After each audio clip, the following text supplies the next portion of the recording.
morning and welcome to the chat on Newsday Amarillo and News Channel 10-2. I'm David Lovejoy. And I'm Chuckalicious, Chuck Williams. As cyber threats become harder and harder for the everyday person to spot, many of us are thinking of how we can spot and protect against the latest scams. Joining us with insight and tips is Nick Biasini, Head of Outreach at Cisco Talos.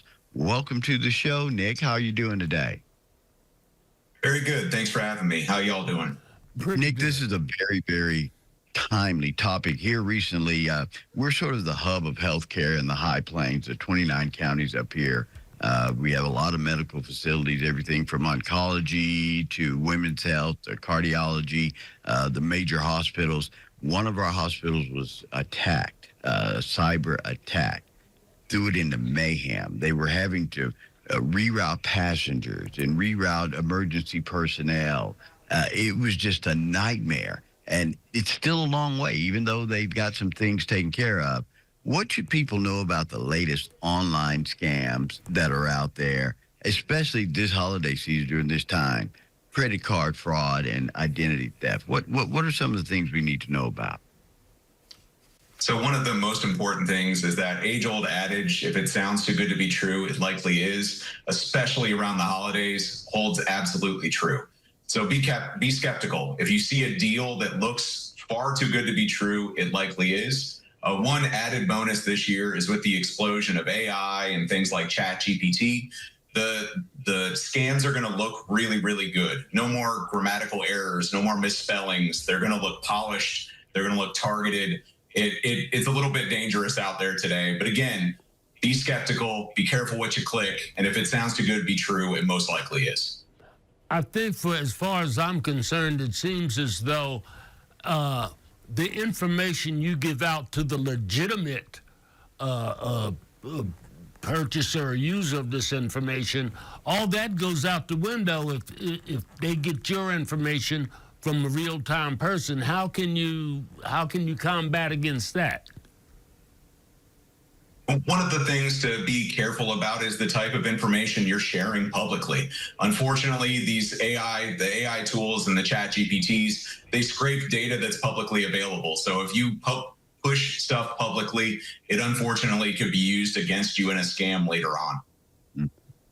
Nick, one thing we talk about this the holiday season, Cyber Monday has become really the thing to go to. I think as we see as things progress, especially after COVID, Black Friday is maybe a dying tradition. A lot of people are doing all their holiday shopping online. That puts you at a greater risk, especially with credit card fraud and that sort of thing.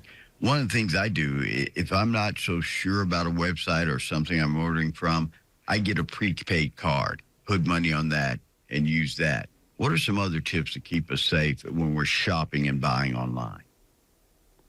So one of the easiest things you can do is make sure that your software is up to date. You know, update your phone, update your apps, update your computer. It's going to make sure you're protected from security threats and also have the latest and greatest features. You mentioned using a prepaid card. Another thing that you can do to abstract your credit card, see if you can use something like Apple Pay, Google Pay, Samsung Pay that puts an intermediary in between and prevents you from exposing that information outbound.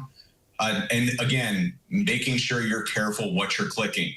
It's not just going to be email. It's going to be email, text messages, social media. They're going to be coming at you every way they possibly can. So be careful what you're clicking when you're on the internet, especially during the holidays. You know, you're telling me I have to consider my own privacy. But sometimes in the offshoot, I could be jeopardizing my wife, my girlfriends, my children. Is that not true? Well, these types of scams can impact huge swaths of people, right? And the amount of information that these attackers have available to them in some ways is scary with AI and ChatGPT. So it is definitely a threat that affects everybody now. It's not one that just affects one demographic or another. Everybody is at risk, unfortunately. Nick, what role does the threat intelligence team play at Cisco? So I'm part of Cisco Talos. We're the threat intelligence organization.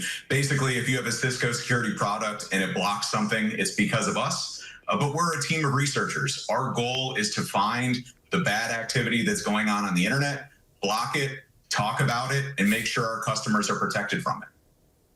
In addition to individuals, how can a business protect themselves? We have a lot of small business here on the High Plains. What are some steps the business owner can do to protect themselves?